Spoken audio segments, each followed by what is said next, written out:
Hiya, kiddos. Thanks for coming to Grandpa Ken's reading time. You can tell I'm in my reading room again. I'm with Pete, my bud here. And I got my hat on that always gives you the clue. It's just not yellow, remember? We're going to read Curious George. Yeah, I like Curious George. He's one of my favorites. And we're going to have him going to the beach today. Uh-oh. We know that Curious George can get into mischief just wherever he goes. Okay, get comfy. Here we go. I'm excited about this one. I hope you are. This is George. He lived with his friend, the man with the yellow hat. He was a good little monkey and always very curious. Today, the man had a surprise for George. He took George to the beach.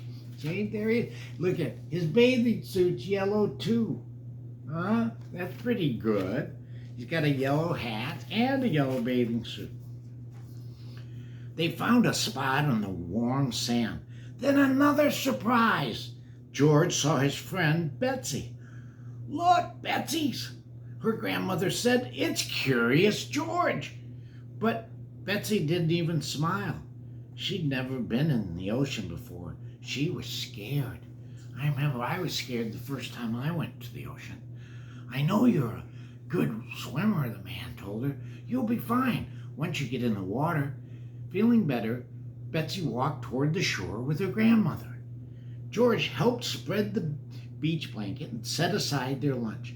He was looking forward to a picnic, but it was not yet time to eat. See, there they are. They're going and seeing Betsy and her grandma at the beach. Yeah, it's good when you run into friends at the beach. It was time to play. George had no problem with that. In no time, George was having fun. He learned a new game.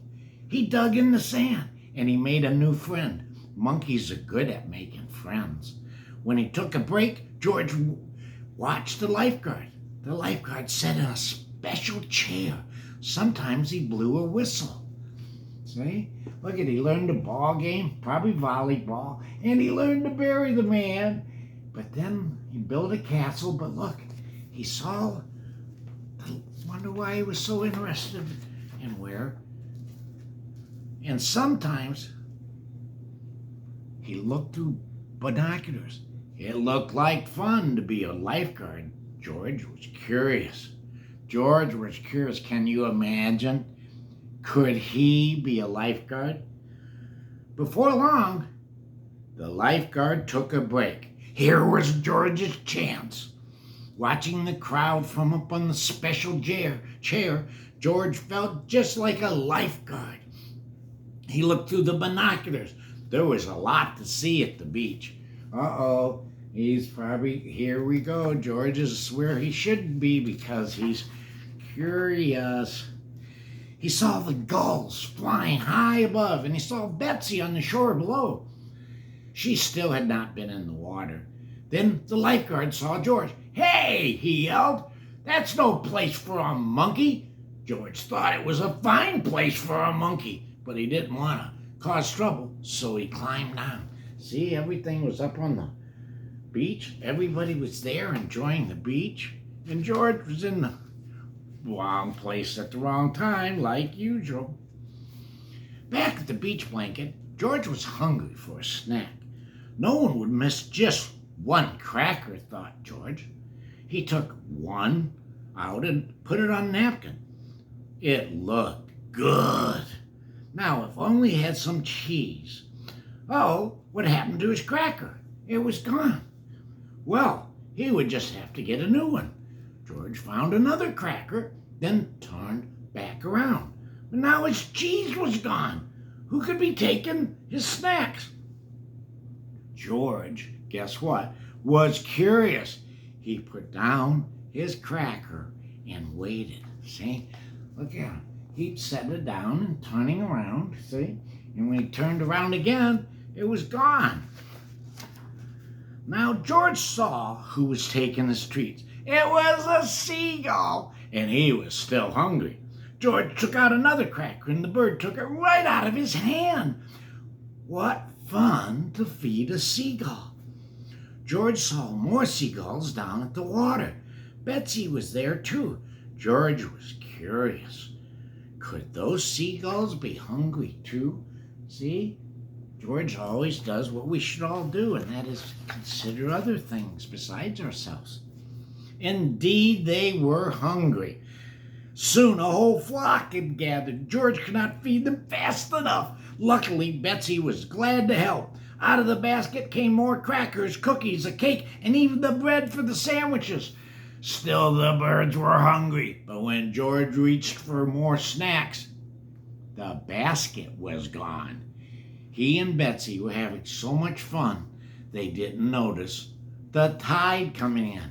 See, the water gets closer to the beach at different times of the day, and they hadn't noticed, the tide was going to get higher.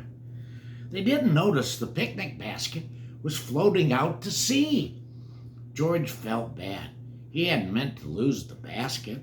Could there be a way to catch it? George thought and thought.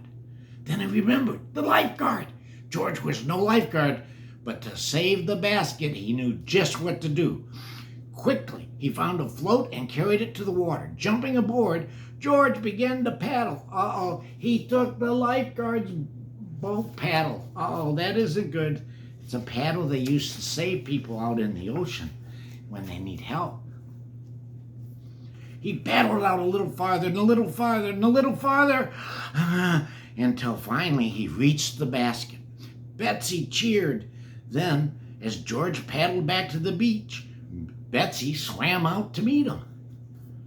Everyone was glad to see George safe on shore. The lifeguard had seen everything from his chair, said, "That was some rescue." George felt proud. The man with the yellow hat had picked up the basket. He was curious. "George, is this our basket?" he asked. He looked him out and see, and then the yellow man with the yellow hat is, "Wait a minute, George, is this our basket?" Poor George. After all that, the basket was empty. There would be no picnic on the beach, and it was all his fault.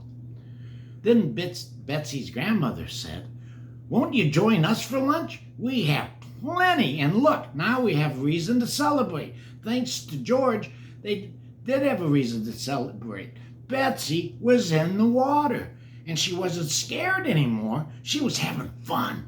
After everyone joined Betsy and George for a swim, it was time to eat at last. See, look at everybody's in the water swimming. See, as long as you're with adults, you can still have fun in the water.